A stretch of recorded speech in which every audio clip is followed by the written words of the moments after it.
Hey, everybody, welcome to the Profit Roadmap. We're your hosts, Ryan and Becca. As always, this is the premier podcast created for field service pros to help you grow your business, stay on top of the latest trends, and help you provide even more value to the communities that you serve. And that last part is something that we want to hone in on a little bit more this week. So today, we're actually excited to welcome two special guests from Newcastle Lawn and Landscape. We've got President Brian Cuccaro and CEO Brad Stephensen. Newcastle Lawn and Landscape is proudly serving the Eastern Pennsylvania area, and we're excited to talk to them today about community outreach and how to develop a healthy company culture. Brian, Brad, how you guys doing today? Really good. Wonderful. How are you? Doing pretty good. Hot as always, but that's the Fort Myers and Florida vibe. So it's good. We talked about the weather during the pre-show, so we don't have to rehash it. The weather's always the go-to, though, right? That was out. Absolutely. So yeah, let's go ahead. Let's kick it off. We'll start with Brian. Brian, could you tell us a little bit about your background? How'd you get started in the industry? Sure. My name is Brian Cuccaro, and so we started like the typical story here of starting cutting lawns in the neighborhood. My childhood friend Brian and I, we started mowing in our development where we grew up, and it's a low barrier to entry. So we borrowed our parents' mowers, and that's how we got started. And then, by the end of that first year, we bought our own push lawn mowers and kind of just started, by doing that in our neighborhood.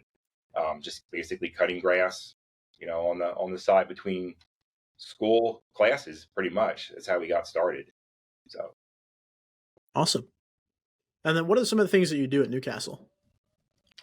I overlook finance department. I also meet with a lot of our HOAs and our different boards that we work with closely.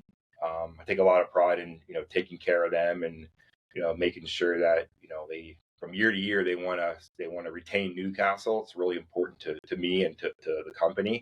So I take a lot of pride in that, and I spend a lot of time with our clients on that level.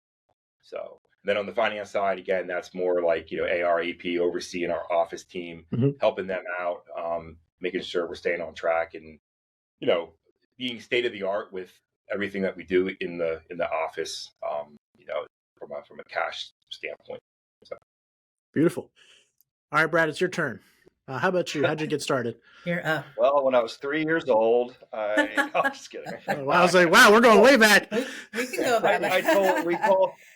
We call him Canute, but I told him before, I was like, I'll just talk the whole time. We don't have to worry. Yeah, you might have to tell me to shut up. Yeah, don't worry about that. 14 years old is when I started in landscaping. I started trimming Christmas trees in between summers, riding my bike down to the Christmas tree farm, and did that for a little bit. I kind of liked it. I was going to become a chef, and I went to. I was going to go to basically a vocational school here. Close to us for being a chef, for culinary. And I went to a couple restaurants as just test it out. And every single restaurant told me that if you want to have a life, don't be a chef. So I thought, well, you know what? I had this great summer job. I kind of like landscaping, and just kind of turned it into a career. I working through a bunch of companies, I kind of learned, what not to do, what to do, but learned from different bosses and different mentors. And then I came to Newcastle about, 17, 18 years ago as a laborer, basically. We were smaller at that point. They were mainly a maintenance company, and, construction was my thing. Like I loved creating outdoor spaces, and where I worked before for 10 years, we did a lot of hardscaping and outdoor environments. And that's pretty much what I brought to Newcastle when I came. And, that's my passion as far as the hardscaping end of things. And, right now I am the CEO. Brian, he's a founder. I'm not. I came in again to work my way up into ownership. And it was minority ownership first, and then kind of steadily grew my way up. And now we're equal partners with Dan as being a minority owner right now. But I just worked hard and loved what I did and love what I do. But as a CEO right now, I'm more in business development, getting out in the community, being seen, talking to people, helping people. So it's kind of, I don't know if I have a job description, which I don't like anyway. That's how you know you're important, though, right? Exactly. That's right. It misses me. So hey, that's good. We miss you. Yeah. That means you're doing a good job then. Marketing and sales is my thing for sure, but I'm not overseeing either of them. But I like, adding my input. I think I'm more of a visionary and seeing the future and understanding where we need to go. And it's the marketing and sales is fun for me. So I do spend a lot of time in those departments. Yeah, Brad definitely brings that visionary outlook, which is it's quite exciting. I sometimes have to reel him back in, but we play good off each other. Because sometimes I go too far. It's like, oh, what about that? Yeah. It's kind of like my wife. So you're my balance wife each other. The work wife, yeah. Right. Beautiful. And how big is the team now? You said you started 17 years ago. It was a smaller team. How have you guys grown it now? Yeah, we were. Back then, 8 to 10 employees? Yeah, more or less. And we're at 88 right now. We were at 91 this year, peak season, 91. That's awesome. Yeah, a lot of great people. Beautiful. All right. So any amount of online research for your company clearly shows that you guys have a huge passion for community outreach. So I want to talk to you guys about that today. For somebody who may not be in the know, what is community outreach? Well, basically, let's just start a couple of years ago, just to kind of get into this a little bit. Yeah. So community outreach for us, we thought we couldn't really do a whole lot with the community because, profitability back in the day, it was tight. And any extra costs were like, well, we can't give back. We can't do this. We can't do that.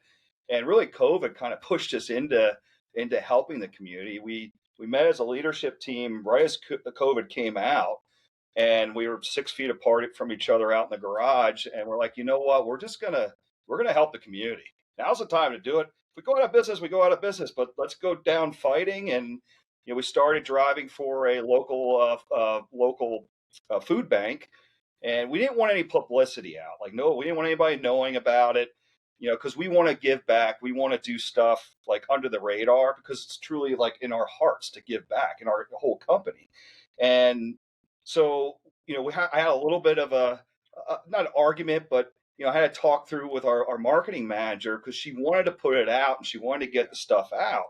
And I was like, no, I don't want anybody, I just want to do this because I want to do it. And again, you can stop me, but what it turned out, I started asking around. I'm like, listen, there's a couple local mentors I was talking to. I was like, man, I'm struggling with this because we're helping the community. My marketing manager wants to get this out, but I don't feel like it's right. Yeah, it's not why we do it. Right. That's it's never look at me. And that always drives me crazy as well. But what he told me is listen, you want to start a movement. You want people to follow you. Your employees, why are you going to hold them back from being a part of what you guys are doing and not allowing them to experience the joy of giving back? Because I truly believe that's the true meaning of life. And that's how you makes you feel good, is giving back. Why would you hold that back from all your employees? I'm like, that's a pretty good point. So then I went back to Trish. I'm like, listen, what we have to do, but it has to be done the right way. And I think we did. And I think we did create a movement here locally. And I think a lot of people did follow. We have landscape companies that come to us now, and we help mentor them as well, just local people, but they want to do the same thing. So I think it worked, and it just grew from there. Awesome. It's a lot. It is a lot. That was great. That's an awesome story, though. I like that COVID sucked in a lot of ways, but it sounds like you guys really made something really positive out of it.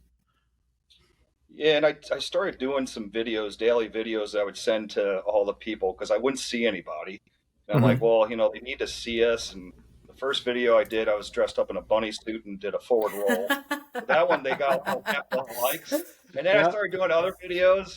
It was daily. I did it for the whole year, daily videos in the morning I'd send out. But through that, I'm like, well, I'll do some other videos. I started spreading them out all through Facebook. And even through that, it kind of built our reputation up that, hey, we're out in the community. We're helping. We're trying to keep everybody together. But that wasn't the reason. I truly believe that if you do things for the right reason, good things come in return. And they have. What goes around comes around. Yeah. So, Brad, you did videos every day for a whole year. For a whole year. Were you putting them out on Facebook, on YouTube? Was it like a TikTok thing? I sent them through email to all of our employees, but then I just started pumping them out on Facebook. Okay, And then that's awesome. I have like, I think there are 5,000 strangers now I have. I mean, you're a little bit of a celebrity, right? There's a guy in the bunny suit. Yeah. Well, that one, like I said, that one got a lot of likes. Yeah. So, and it got people to laugh because nobody was laughing then. And I thought, you know what, I'm just going to. Nobody thought the world was coming to an end. It was a very weird time. Like you almost can't even say it's like a once in a lifetime thing. No. Like it's very unique to, I don't know. Once in a century, maybe. Yeah. Yeah, once in a century. Yeah. Once in a century. I will say Brad's videos were very well received.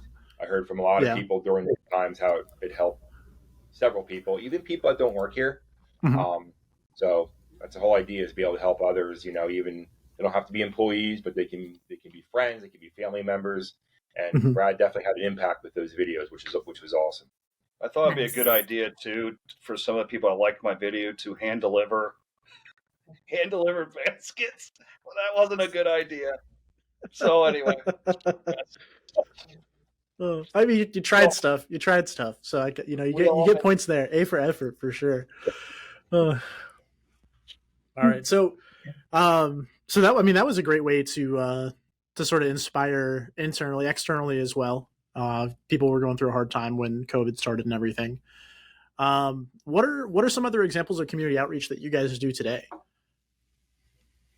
I can tell you, as far as all the people that are in business development and sales, we're all part of a board or a part of some nonprofit. It's something, again, it's not to get leads, but I feel like giving back and giving your time doesn't always have to be money. It could be time. I want them to be a part of that because, again, I'm old. I'm 48, older, but we have a lot of young salespeople, and they're still trying to feel their way through things. And I think it's important to understand the other side and understand what the struggles are that people are going through. Because if you don't personally go through struggles, you have to at least witness other people struggling that you can help to give you that basically a self-esteem to make you feel, like you're doing the right thing. I'm on a local board for special kids with special needs, kids and adults. I'm on a local school board, and then also Karen Foundation. I'm on their advisory committee, and then I just okayed that I'm probably going to be on a local chamber board as well. So I tend to overcommit a little. Well, that's a high eye. But it's good, and I think again, everybody, and it's not just that. It's also people helping in the community. We have VTO days that we give our employees that they can take days off. They get paid, and they just have to do something for the community. And we've noticed that a lot of our people that work for us like to do a lot with their church, and they want to spruce up their church. So they'll take the volunteer days and go do that, or run or walk for suicide prevention. But it is a movement in the company, and I can tell you, just talking to our people like here last year, it definitely, even new people coming in, they're like, man, you changed our lives. Because there's deeper meaning. Yeah. There's deeper meaning. It's not just about the work in the ground. There's so much more to it than that. And when people feel that, it changes everything for sure. Yeah. So we do something here at Explore that's similar to that. I don't remember the exact policy, but it's basically you have like a set number of hours in a week or a month that you can dedicate to some sort of community outreach program. So whether that's like going to Harry Chapin Food Bank, you're volunteering at like animal shelters and stuff. But basically, like we set aside that time. And other times we'll have like company-wide events where we can do that. And man, you guys aren't kidding when you say it like really, really improves like the self-esteem and everything of the actual people that are doing that work. It's like morale's never higher around here than like just after we have an event at like a food bank or something like that. Yeah, for John Paul too, that's the school that I'm on the board for. We there was a kid, Corey, who interned with us, and he was from the school and he was graduating, and we just put the word out, said, hey, Corey's going to be graduating. It's up to you guys. If anybody wants to come to the graduation, come over. And over 40 of our guys showed up at the graduation. Only 3 kids were graduating that day. So Newcastle took up half the gym. It was awesome. I just got goosebumps. Yeah. It was That's like awesome. the parents were crying. Like it meant so much to him and the family. And then to see, like, it's my highlight of the year because we started the standing ovation too. And there was a picture that was taken of all our green shirts. You know, we were all in our green shirts, Yeah. you know, and Corey's working with us now. He works 2 days a week, and it's another mission we're on as far as, you know, giving some the people with special needs or somebody that wouldn't have a chance, giving them a chance to have employment, you know, other than being shoved into a dark room somewhere. And, you know, just seeing that and being a part of it, you'd be amazed at how many people are connected, you know, especially with autistic community, how many people are connected in their families and everything else. And, you know, people coming up and just telling us that, man, we're doing the right thing. And, you know, it's just, I don't know, it just feels good. Feels right. I love that. All right. Can you hear me okay? We got Yeah. you. We're Right. good. Oh, perfect. No, you were mentioning. I know. I was worried that you couldn't hear or see me for a while again. We're good. We're set. You were talking about how at Field Edge you guys have, you know, the volunteer work you do. At Service Autopilot, we also had Minnie's Food Pantry. Here we would go to a local shelter. And so just being able to give back to our community and like, okay, I feel like we do something important and just, I love it. I love what you're doing because employing people who might be at a disadvantage or have a disability, saying that you still matter. You're still part of our community. We're not just a business. We're helping each other. We're helping each other like thrive. I love that. I love that when it's bigger Thank than you. Yeah. Yeah, it's something that's bigger than all of us. And I think when you get into that area, I always talk about this book, but it's called The Second Mountain. And it's like when you're younger, you're trying to build up your ego, who you are, you know, build up, you know, basically the strength of yourself. But then the second stage of life is more about the meaning of life and giving back and helping people around you that are less fortunate. And I think that I'm definitely in that stage of my life, and I think we all are. And you know, I think we're taking everybody with us, but we got to lead by example. Like we can't just say something and not do it. And I think that's huge too. Like you cannot just go in and say stuff and then not follow up with it. If you're a leader, I mean, it just doesn't work. It's a huge point. So if a service business is interested, and this may have been asked already, but let's say someone listening is so inspired and they want to do the same thing or have wanted to do the same thing, where should they start? How can they start by getting involved in their community? For us, it was Trisha. Yeah, I think it's just start small. Like we thought of this huge mountain that we got to just tackle, but it could be small. Just go volunteer somewhere. Go to an event and throw $50 towards a seat to go watch an awards thing or something, and get involved with the people because there is a group of people that are pretty much at every event.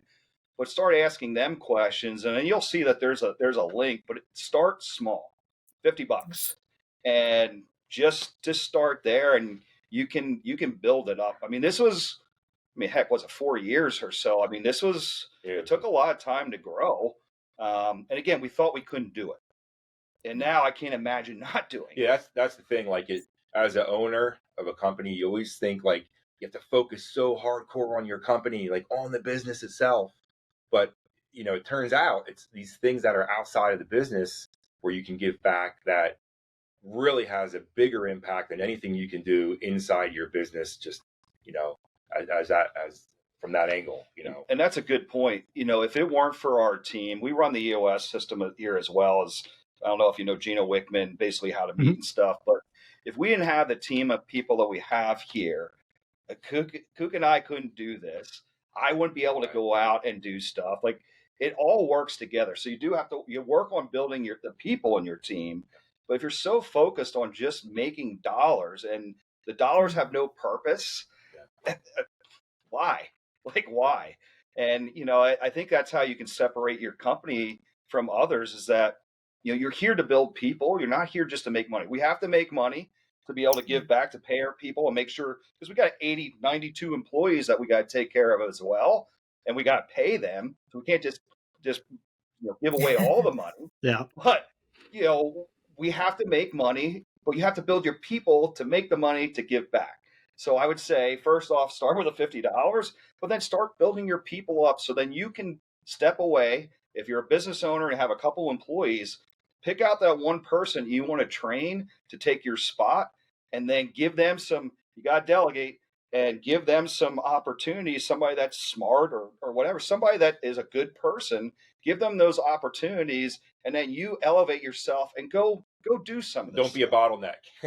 Yeah. Don't be a bottleneck. So, been there, done that. Oh, me too. Yeah, when you can really master that and let people go and do their thing, it's life-changing for sure. Yeah, if you walk through here at Newcastle, we have a bunch of owners. They own their position. And, it's something I say all the time. They always say that nobody's going to take care of your company the way an owner would. Well, we have a bunch of owners. They're not technically owners, but they own their position. They're not here just for a paycheck.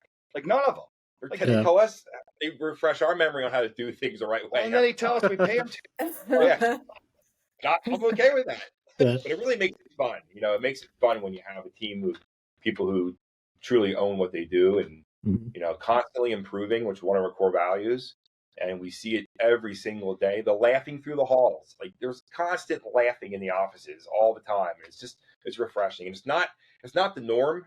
So we always say that, we're very grateful for that. And just hearing the laughing and the joking around. And so I think we're both very grateful to have that day in and day out.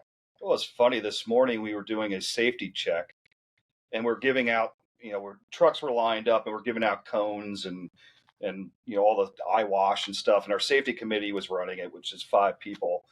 And we had a local company that was coming to visit us. And I met him out front. He's like, Brad, I don't know how to take this. I'm like, what are you talking about, Chris? He's like, well, there's no yelling. There's no screaming. There's nobody fighting. Everybody's laughing. It doesn't make any sense. Yeah. Well, we knew you were coming. That's fine.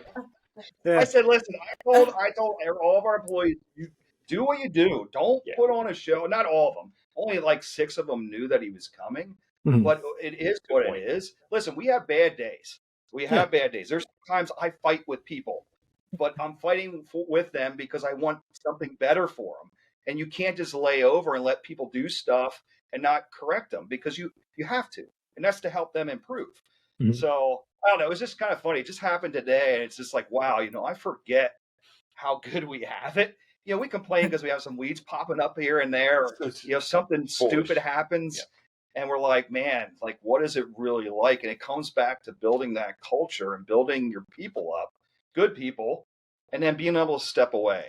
And I can tell you, mentors for us as well, man, if you don't have a mentor or somebody to tell you what you're doing wrong, if you think you're an owner, you know everything, man, that's the wrong thought. Get into a business group, get into somewhere where, you can lean on somebody that can tell you what you're doing wrong, because we all do stuff wrong.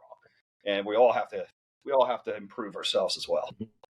Yeah, having a mentor is huge. You don't know the things you don't know, and there's only one way to learn them. And there's 2 ways to learn. One is experience, which takes a long time and can be very painful. The other one is just to ask someone who's already done that. Yeah. Everybody wants to they want to do. I'm talking for myself. I didn't want to listen to anybody because I just want to do it and experience it. Well, after making a lot of mistakes and losing a lot of money, it's maybe I want to fast track this and not lose so much money. You find a mentor that's going through the same thing you're going through to skip 5 years, because you have a short life. Why would you waste time making a bunch of mistakes, which I do believe you learn from your mistakes, but hopefully. Hopefully. But just check yourself and just people want to help. Why would you hold a mentor wants to help somebody? So let them help you and let them pour into you, or him or her. Again, mentors in my life have been really, really important. And, I've seen a lot of owners, because I do a little consulting as well. I've seen a lot of owners that, sometimes they get stuck in their way and they don't think anybody can tell them anything. They're better than anybody else, and they'll hide their numbers. Well, you can't fix that. You got to be a little transparent and a little vulnerable to grow. And we're very vulnerable. Yeah. Really. We're not perfect. Beautiful. It's okay. So on the subject of culture, talking about people laughing through the halls and everything, is that something that you guys work into your recruiting at all? Like when you're hiring people, are you hire like what do you guys do to make sure that someone's a culture fit when you're hiring them? Well, one thing we do is we do the disc index. If you're familiar with that, I'm not familiar with that one. Okay, well, that's been very helpful to us to understand how people process information and how they respond and how we should be talking to them. So that has been helpful, I think, especially at least in the office, the office team. That's been helpful. Would you say, Brad, that was one major thing for us? Yeah, I think that the core values too. Our core values is CIA cares, determined to improve, and attitude. If you bring somebody in, when you bring somebody in, you're looking to see who they are as a person. And we have kids that come in here that do tours, and I tell them, I was like, listen, first place I'm going to look is social media. So if you guys are posting a bunch of stuff on social media that should not be on there, you better watch out. People like me, I'll stalk you and I'll find out what you're truly about. But understanding who that person is, the majority of we're counting today. There's 3 people that we can count, just that we could see that we hired off the street. The majority of our employees are references from other employees. If you hire good people, they surround themselves with other good people, and they want to bring the other good people to the party. And I want to say it's just a party here, but we have a good time. We have to get work done, but it's everybody says family, and there's dysfunctional families out there. But it's like a family, and we're here. Like, I know if something happened to anybody in this company, there would be 90 people after that person who ever did something to one of our people here. That's how close we are. So it comes back to our core values. The disc analysis is, I do believe that's important, and that's to understand how people receive language. Like, you can't just tell somebody something if they're not receiving it, and then you want to complain because they're not doing what you told them. Well, no, it's because they didn't understand what you were saying because you were just jamming it down their throat, and they're a detail person and they're processing it. So it really, think, when you understand though how they take that information, you can then go to them in a certain way that works for them, and then they're going to give that back to you, and it makes things roll much smoother. Yeah. But going back to the core values again, if you have good employees, just throw any of our jobs that we have. We throw out to our existing employees, hey, we're looking for this. First off, do you want to switch divisions? Do you want to, change your career? We'll give you first dibs. We'll interview you just like anybody else if you're working here. And then do you have any friends? Do you have any family members? There's so many family members that work here, brothers, sisters, nephews, nieces, fathers, sons. Like, it's so that, you have that. Now you got to be careful with that as well. But ultimately, I don't think there's any nepotism here. That happens. I have family members that work here that I don't manage. Like, the whole goal is not to manage your family members. Yeah. But it's, I don't know. I love coming to work. I do too. Absolutely. Man, that is a blessing. Absolutely. It's a lot of time you spend at work if you don't like going there. I've been at jobs I didn't like going to. I tell everybody I used to hold my nose and call my boss and tell him I was sick. I think it's also worth mentioning though the other thing we do just to help the team kind of have buy-in is when we talk to them, recognize when they're doing something right. Don't just criticize or put them down if it's one little thing. They can be doing 10 things right and one thing wrong, and you want to just hammer them on what they did wrong. Just let them know it could be something so small. Hey, so-and-so, I noticed you did that. That is so awesome. Thank you. And recognize them in front of the team. And, if you do that enough, and you have to genuinely mean it and be grateful for that, they feel that. And then they tell others, then they tell their friends and family. And it's just like, wow, Newcastle is a great place to be because they're getting that recognition. It's the little things that the older I get, the more I realize how important they are to continuously do those things. Because it matters. And to add to that, Coop goes out and cooks guys lunch on a weekly basis. Andy and I. Yeah, they go out with a little portable stove and cook some lunch, and then we do a lot of stuff here with Taco Tuesday, and a lot of different things that the sales department will they're in at 5 o'clock making tacos for the guys. They roll them up, put them in aluminum foil, and the guys are here to can take them out to work. Like there's a lot of servant leadership too. I think we're big on that too. Is serving our people and making sure you're there for them. And huge. It's just it really makes a difference. Yeah. So you're not there to tell them what to do. You're there to help them out, take some obstacles out, and just help them out as much as possible, whatever they need. Yeah, because they feel that. Yeah, goes it goes a back long to way. Treating people like people and like they matter. I think it's amazing COVID, how that works, right? Isn't it? I know. I think treat people like they're people, like they want to be treated. Yeah, we learned it in first grade. Seriously. I mean, really, it's crazy though. It's so difficult for some people to realize that. It's weird. That's a trend I saw after COVID. We were mentioning how I think COVID taught me just how important community is, like human connection is when we had to be isolated. And then I think afterwards, going back in the workforce for some people, that's what they looked for at jobs. They wanted to go work for somewhere where they could have a quality of life and have time with their families or be somewhere where they were treated with respect. So a lot of what you're talking about is just, it's amazing. Amazing. Yeah. And even with like millennials and stuff, because a lot of people have, even the what's the next generation coming up? They're lazy. They don't want to work. Gen Z is the next one entering the workforce. Yeah. Well, different. But listen, it's not because they're lazy. They just don't want to work for you because you haven't inspired them. Our whole company is pretty darn young. Like we've got 20-year-olds running like really large hardscapes. We inspired them to want to work for us. You have the people that complain about a generation. They're so stuck and not wanting to fix themselves, and who wants to work for them? So stop it. If you say it, like just stop it. Like how can you inspire that person? Because I can tell you, I can go on and on, but like with robotics and stuff in the landscape industry. I mean, listen, it's here.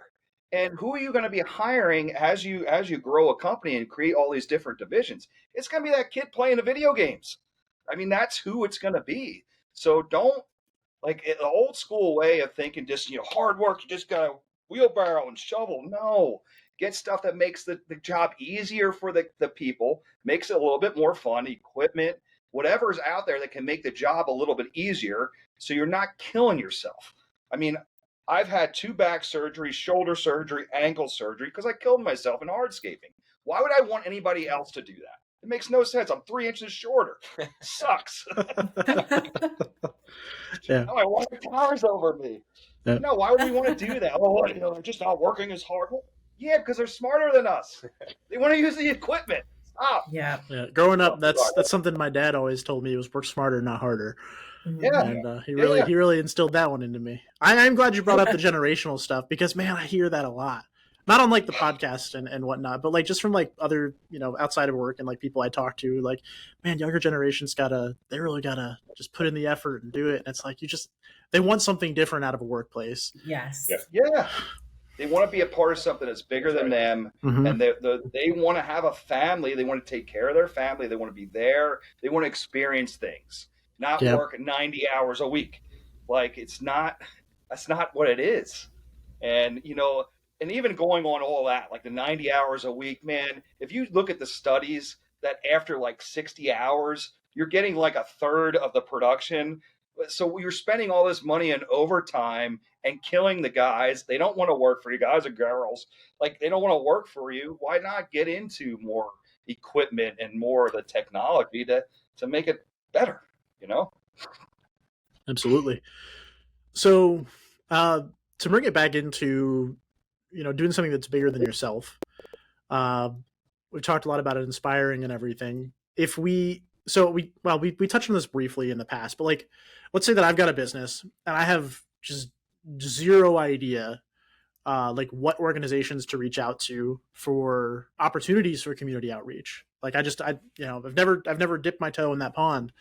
Are there any like specific organizations that you guys like to work with, maybe that are across the country, or not, whatever you guys want to do, that I could maybe reach out to get started with some of that stuff? Well, I can tell you United Way is a big one. They're basically the parent company of all the nonprofits, and that's a big one we got involved with as well.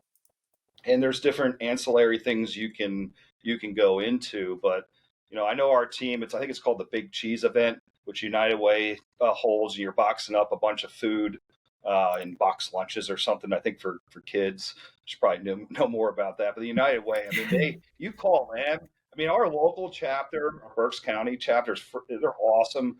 But they've helped us get in touch with different areas that need help. Need volunteers. And listen, everybody needs volunteers. So even if you can't give dollars, if you give a little bit of time, that's the same. Like, you don't have to give money, you just give time. And you'd be amazed at how many people, even, we're working with a small little, it's a woman's shelter. There's 6 families can stay in the shelter. But they just need some guys, some fatherly figures to hang with the kids for a little bit. And you could spend an hour, you could spend 2 hours a month, whatever, just playing with the kids. And, I think we just tell ourselves we can't do these things, and we hold ourselves back instead of just reaching out. If you really if you Google it or go on Facebook, it's so easy to find, people, in need. But United Way is a good one to see, which direction you can go. Perfect. That's Thank awesome. you. All right. So I know you guys didn't intend for it to start out this way. You just wanted to give back to give back.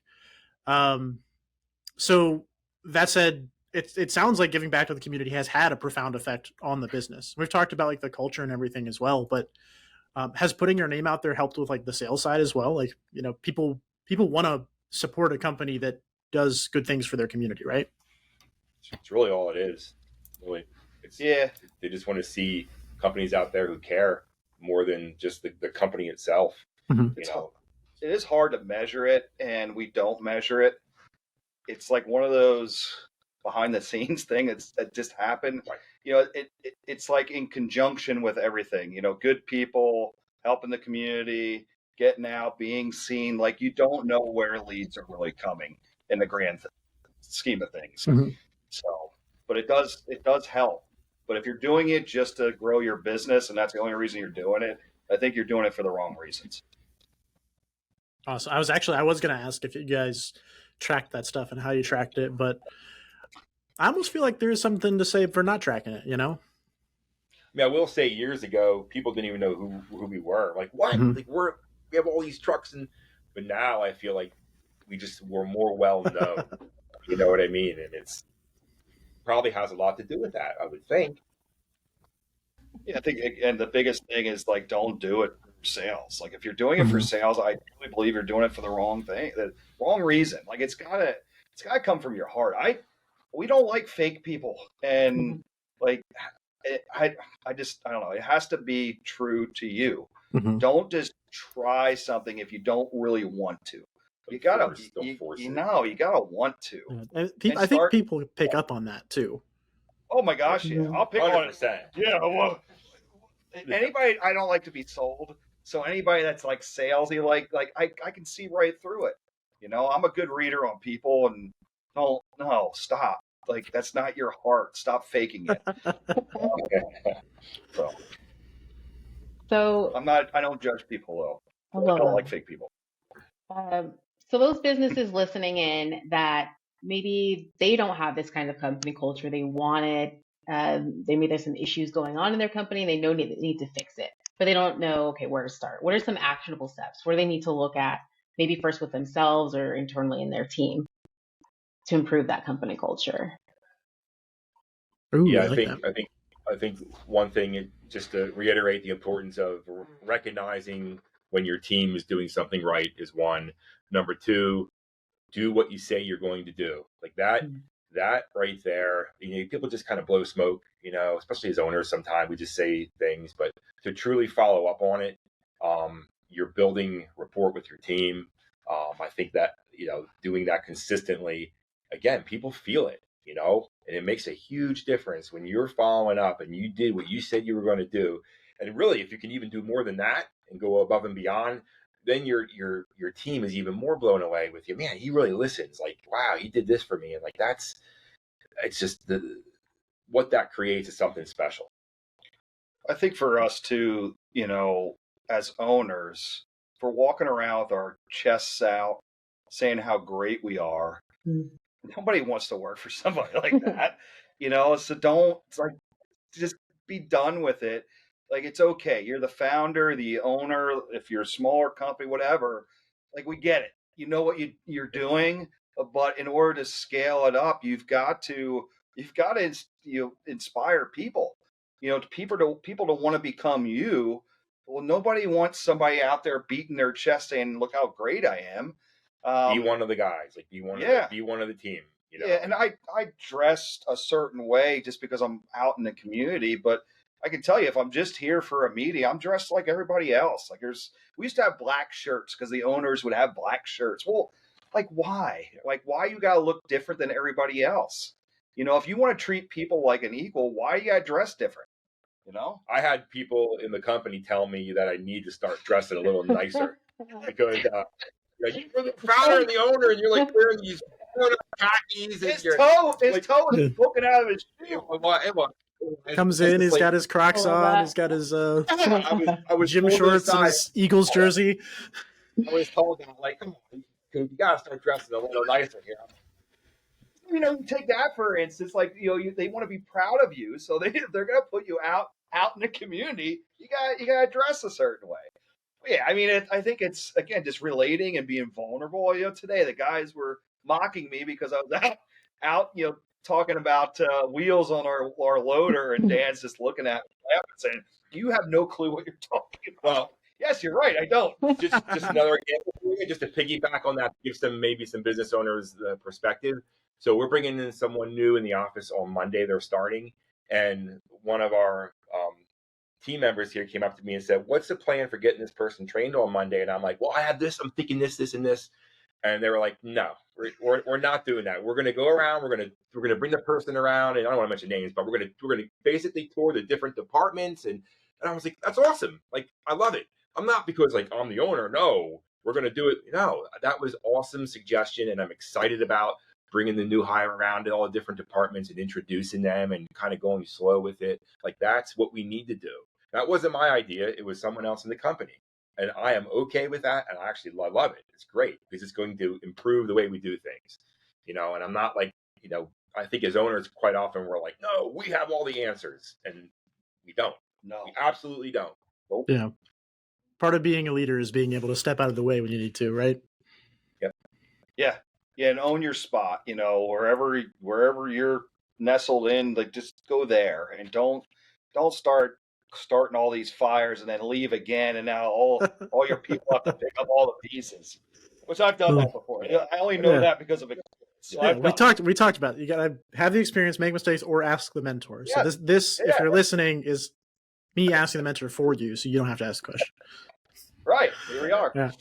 So I'm glad you brought up getting a new hire, because that is something that I wanted to touch on when it comes to, obviously, culture is a big part of why somebody joins and stays with the company. So there's some retention benefits and stuff in that. No one wants to leave a job that they love. But when it comes to onboarding new people, are there specific culture related things that you guys do? Is there something to that, or is it just kind of sort of happen naturally as a byproduct of the culture that you guys have built? I think there's really no specifics that we do. I mean, we go over our core values, and that is something we go over every single meeting, because we have to point out who showed our core values when we meet. And every team member has at least one meeting a week. And we have to say who's our CIA and why. And then we have an employee of the month as well. But there's no like formal, hey, this is the culture. You got to do this, this, and this. It's like, man, come in, you feel it. And then you'd be amazed like how if they're good people, they're just going to filter in with it. So, our onboarding process, we're just so you know, there's an outline now. It was showed to me this Okay. morning. There's an outline. Okay. Like, I'm like, this is awesome. So much improved. Well, because we didn't really have an onboarding process. Right. We're going to be $11 million, 80, 90 employees, and we don't really have an Amazing. onboarding. It's time to get one in place. But if you're beating yourself up and you're just a growing company, guess what? We didn't have one either, and I'm not even sure if this one's going to work. But I'm sure it will because they came up with it. Well, listen, you're an evolving company. You, as a leader, you have to adapt to everything. And listen, it's not going to be perfect. It's okay. Stop it. Stop trying to be perfect and just let things flow a little bit. And you can't be so strategic and everything's mapped out because sometimes Setting yourself up for failure. Yeah. And let yourself down. But there's no. It's good that we have a sheet now, so we'll see how it works. I'm excited about it. The onboarding process too. I was just told today I'm going to be having lunch with a lot of people that get hired because I guess that's one of the things we do now. Yep. So I got to put in my menu, my order earlier today. Okay. So that's what we. Perfect. That's what we do now. We eat lunch with new employees and have coffee. I'm down for that. I love it. One of the sayings that that my team lifted from Facebook is move fast and break things. There you go. Just, man, it doesn't have to be implemented the best way the first time. You'll iterate on it. You'll get there, but don't let something being perfect stop you from just doing the best you can right now. Yeah. Yeah, and this is a profit roadmap. What do they say? Perfection kills profit. It's true because you try to perfect things so much, and your profit goes out the window, and it's never going to be perfect. You just refine it for next time, and then refine it for the next time, and then just follow that. You got to start somewhere. Yep. Mm-hmm. So I know you mentioned it briefly earlier, but I want to circle back to it because I think it is something that is crucial. Could you tell us what your core values are? And then I want to hone in on, you said you mentioned them every single meeting, which I think is awesome. And I want to talk a little bit about maybe why I think that is significant. Yep. We have a little shortcut CIA, caring, improving, and attitude. So does the person care? Are they willing to improve? Do they have a good attitude? Simple as that. Yeah, the prove is personally and professionally. So we're not going to tell people what to do on their time at home. But if you're going to improve at work, you got to improve yourself at home. So we expect people to improve themselves as people, and there's little things you can do to improve yourself. But if you're not concerned about your personal life and improving it, then man, it's just going to spill right over. And the cares is it's caring for your employees, caring for your customers. There's a blurb behind it, but it is that simple. Cares, determined to improve, and then attitude. And if you have a bad attitude around here, it's going to get called out pretty quick. And a good attitude, not a great attitude, because nobody has a great attitude because that's fake. But a good attitude is that, hey, listen, if there's a problem, you're not going to just bitch and complain about it. You're actually going to try to collaborate and figure out what can we do to get this right. And it's not like we do laugh a lot, but that's not the good attitude. That's just that's a byproduct of our core values. A good attitude is making sure that you have a positive mindset. You go into whatever situation you're in, and it's not this negative thought of like, oh, there we go again. This is happening again. It's no, let's tackle this. Who can we use? How can we use our resources to make this right? And that's why we say good attitude. Yeah, like when you ask the question, would you work with you? Would you work with? My wife might tell me. Would you work with yourself? If the answer is no, that's probably. I love that. I'd probably annoy myself, but I think we'd get stuff done. So I would talk my ear off. Yeah. So you mentioned that you talk about your core values every meeting, and that you guys actually like shout out successes or when someone exemplifies some of those. Do you guys? I think I know the answer. Do you guys do that privately, or do you guys do that company wide? What does that process look like? Leadership team is a team we each. It's every meeting we have. We do the core values, and then whoever is said that has the core values, we have a star board. So every everybody's face is on a board, and they get little. I always see if I'm in competition with Kook and Dan if I get more stars, and if I'm behind, I put some on there. But anyway, but then all of our faces are up on the board, and they're stars, and it says what department said that you showed the core values. It doesn't say what was said, but it gives people a little bit of acknowledgement and understanding. Hey, there's somebody talking good about me, which that can boost you up. We had a little bit of that was I think 2 years ago we started doing that. We had like some people like, oh, stars and this. But man, it is as simple as that. Everybody thinks you have to give raises and all these dollars out. We don't do raises. Yeah. We actually take money. We got to raise our profit. No, we don't. So we don't do that. But the stars, I mean, it's just that simple. A little star, a little sticky star that goes on your head. Yeah, what I was referring to was at our leadership meeting every week, we actually give examples of ways that, either we recognize someone who showed core values or how we gave, core values. And I like that. I like that starboard idea. Like you'd said, Brad, like it can kind of feel like some people are going to think that's kind of cheesy and whatnot, but the trophy, everybody gets a trophy. Yeah. But like get over that hump, right? But that's wonderful, and I think it's super awesome that you guys bring it up, and that you guys have something that's, I mean, it's tangible for your core values, because a lot of times a company, they might, if a company has core values, and if they don't, they probably should, they like talk about them once in onboarding, and then they kind of fade away, and like no one lives those. But I really like what you guys are doing. The living it is key. And, as leaders, if you can't live the values that you're putting out, don't put them out. Change it. Because everybody's watching you, like whether you like it or not. Yep.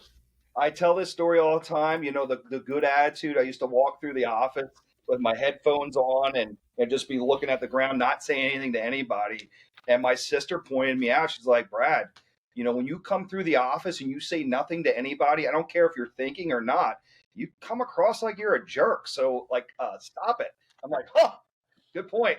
I'm gonna make sure. So check yourself, no matter wherever you're at. If you're an owner, a leader, or whatever, like when you're in the car before you come in, compose yourself. Understand that people are watching. People read you. I think it's like 80% or 90%. They're reading your body language. They don't care what you say. They want to see what you're showing them.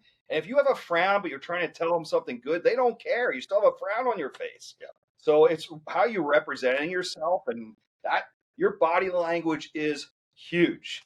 And I think we're doing that on Fridays, body language for our team. We do some training on a Friday. You can't. Yeah. As a leader, you can't. You've got to. You're always being watched, for sure. Charisma, look up charisma. You need a little charisma to get through and inspire people, but it's hard for some people. I get it. Especially the introverts. Yeah. Or if you're focused on a business and the money, the dollars are just so focused, you're so focused on, it's hard to get past that. Any task-driven person. Yeah. Preoccupied with tasks. You got to let go of that stuff sometimes. Yeah. Oh, but one thing I did want to say, I knew it was something I wanted to say. On the star board, we look for who's not getting a star. So who's not getting recognized and why? Is it just they're not showing that they're doing something good, or are they just they're not being seen? They're going under the radar. They're hiding somewhere. So we have a culture crew as well. And that's what we look at on who's not getting recognized and why, and is there an issue? So it brings up, it's not just who's getting all the stars, it's who's not getting, and is there a reason? You start looking into it. And one thing we saw is that one of our departments just didn't meet well. They weren't going over CIA, so they weren't giving them out, or they didn't really know what to do with it. And I still think they struggle with it, but we have to continue to help them along, because it's changed our company. So that's super cool. So I'm going to ask you guys this question. Do you guys think charisma is something you're born with, or is it something like a skill that's learned? I do think it's a skill that's learned. I think it's learned. Yes. I'm glad you guys agree with that, because that's my stance. You mentioned, Brian, you mentioned being an introvert, and I'm about as introverted as they come, believe it or not. But man, like put some effort into like just learning to talk to people. It will benefit you so much. I failed my public speaking class in high school. Really? You're introverted? So, dude, it's yeah. Becca is in Texas and I'm in Florida, so like we never get a chance to like hang out in the office. But right, it gets I got you. All right, 100% a learned skill though, because if you smile, if you practice smiling, like it's amazing. Like if you talk on the phone and you smile on the phone, you actually come across a lot nicer. And the person on the other phone can, like, the other side of the phone hears that. Yeah, which is insane. Yeah, isn't it? I say all the time talking to clients, smile when you're talking to them on the phone. Like, what? But yeah. I like that. I'm doing I've never heard of you guys have been great. Like some like useful skills for even for us. I've never heard of a service business like teach that part of like the psychology of nonverbals and how you appear and all your physicality. I think that's awesome. Because that's a huge part of it too, as far as connection and building that rapport and relationship. Yeah, 100%. I think, a lot of the stuff that I was through when I was we all go through issues, but I think a lot of the stuff that I was through when I was younger taught me all that stuff to really, like, even before I worked here, I was always focused on people, body language, culture, that sort of thing. But it's all the experiences that you learn from. And I just went through a lot of stuff when I was younger to get ahead of all my friends that took them a little bit longer to learn, and I could go on, but if you take those failures, you take the mistakes, you take the losses, and you turn them into something good and gives you a little bit of fuel in your belly, you can change anything. It's just the right mindset. And so I think it's just putting in that effort, like you said, Ryan. I mean, put in the effort, determined to improve. You put in the effort to create a better attitude, smile. And a lot of times when you're the owner, you don't have the luxury to turn that off. Like, I don't feel like it today. No, nope. You're coming in, you're around your team. You know what? Figure it out because your team feels it if you're, sitting there with your arms crossing your head down and you're angry. You got to shotgun that Red Bull and walk in with the chin held high and the smile on your face, Listen, we were way too old for Red Bull. I'm here for a good time, not a long time. Red Bull wants to sponsor one of our shows or something. Then we love Red Bull. I actually, on like for anybody that watches this, like the video side of it, like 9 times out of 10, I'm sitting here and like while we're talking, I'm like chugging a Monster because we always do them at like 3 or 4 o'clock when it's nap time. I haven't figured out. It looked like an A&W root beer. It's an A&W root beer today because. Yep. Local? Is that not sponsored? But yeah. So. All right. One thing that I want to talk about. I looked at the clock for the first time in about an hour and 13 minutes, and we've been hanging out already. But one thing I want to ask about, maybe we'll wrap it up after this. Could you guys talk about some of the diversity or hiring programs that you guys have at your company? I know we mentioned earlier that you guys hire people with intellectual or development challenges, but I want to give you guys the soapbox on that and let you guys talk about it. Yeah, I mean, so BCPS, we work with, they're a local organization that helps, people that have been in prison, find work. Mm-hmm. One of our employees, Santos, he spent 15 years in prison when he was younger. He's been with us for 8 years. He's running 5 crews now, but it's about giving somebody a second chance. And I tell Santos all the time, and anybody we bring in from that program, is that, that could have been us. We made some stupid mistakes when we were younger. I mean, we could have been in jail as well. We just got lucky. And, if you have that mentality, if you think that no matter, I mean, listen, there are my sisters, they've done nothing wrong. I'm the only person I'm the black sheep, but if you think you can't do any wrong and there's nothing, I mean, come on, like, there is at least one time that you could have been arrested. So just accept that and understand, like, listen, when you especially when you have a felony. Now, it's a non-violent crimes is what we look at. But if you have a felony, man, that follows you wherever you go. And sometimes people make mistakes. We all make mistakes. Why would you judge somebody? Now, listen, not everybody deserves it. Okay. I'm not saying just hire anybody. There's some people that haven't learned yet, but if they really truly want to make something better for their lives, why would you not try and give them that chance? And it's really anybody, I'm again, for the stuff, I failed the 7th grade. I hardly got through a high school. So I think I never went to college. So I'm always like shooting for the underdog and trying to bring them up. But the one mistake that you can make is you can want something more than what they want for themselves. And that can be a problem. So you got to be careful with that, because I got stuck doing that. Spent a lot of time with people that actually didn't want my time. They didn't want to improve themselves, but I wanted them to get better, but they didn't want it for themselves.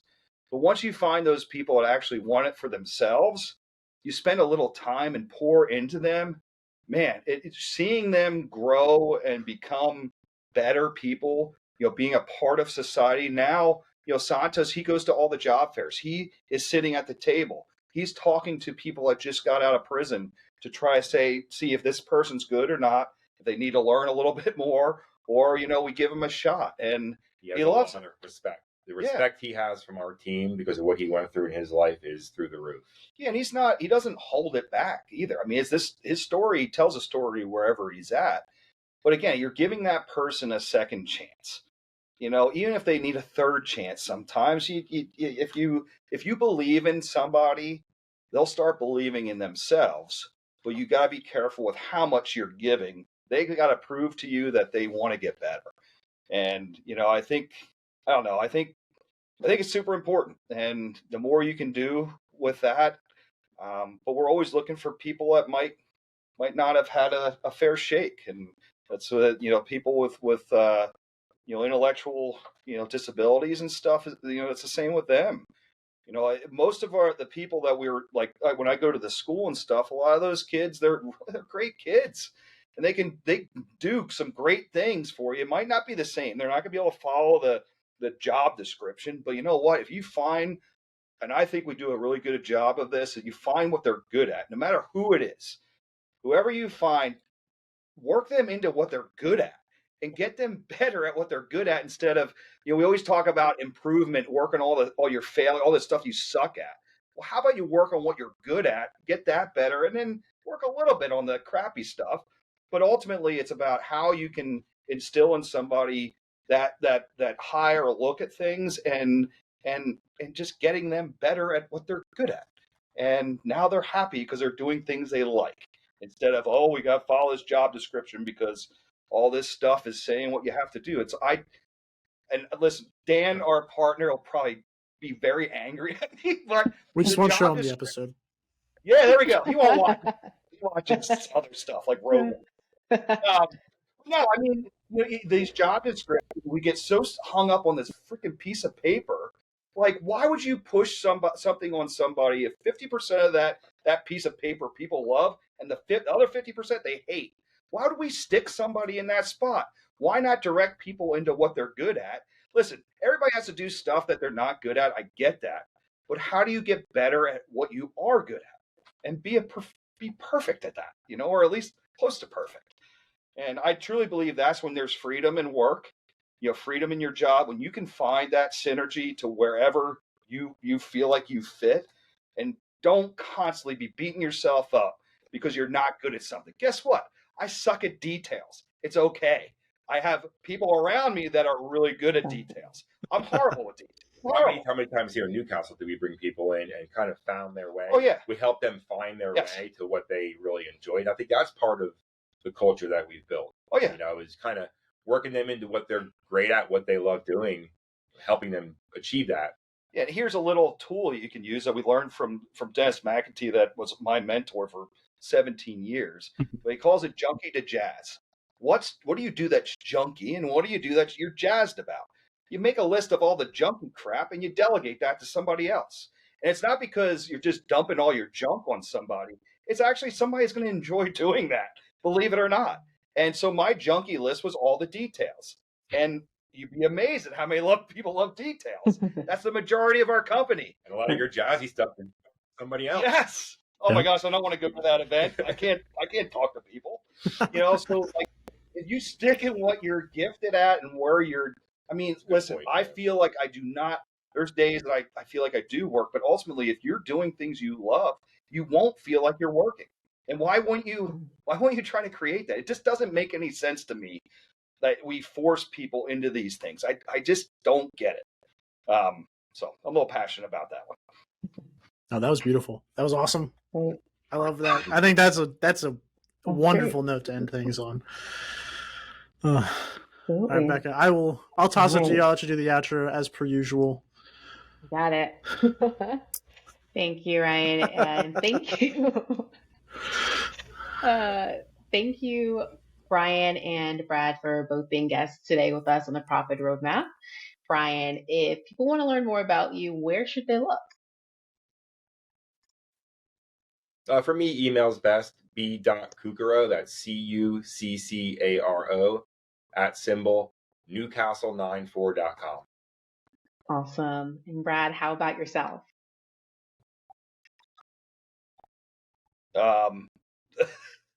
Google me and Facebook. LinkedIn. LinkedIn. Reading, Pennsylvania, Brad Stephensen, and then you can find me. My email's great, but LinkedIn. I spend a lot of time on LinkedIn, so that's probably. I don't know what the handle things are, or whatever they call learn that. Well, see, that's a detail. You go. Right. That's fair. You know what? I'm still trying to navigate it. So, lastly, if anyone, I have a YouTube channel as well. I don't know what that is. It's okay. You know what? I'm still trying to navigate Instagram and TikTok too.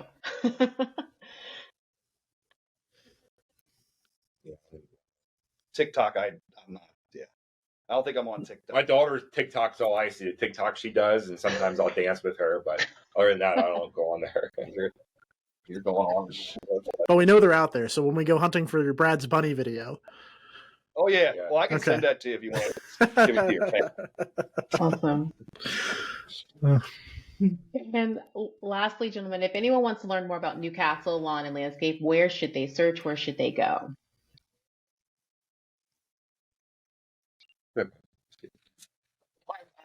I am Newcastle94.com would probably be the best, place to go. That's our website. You can find a lot of things on that too. We just rebuilt that, made it simpler, but Newcastle94.com is the place to go. To the About Us page that you can see our information. Yep. Beautiful. Excellent. Well, thank you everyone so much for listening to the Profit Roadmap. Remember, you can listen to this show on all major streaming platforms, including Apple, YouTube, Spotify, and more. Be sure to visit our show notes at serviceautopilot.com/podcast to get links to all the topics we discussed in today's show. And if you have questions, guest recommendations, or if you want to be on the show, email us at profitroadmap@exploretechnologies.com. That is spelled XPLOR. And if you enjoyed today's show, please tell a friend.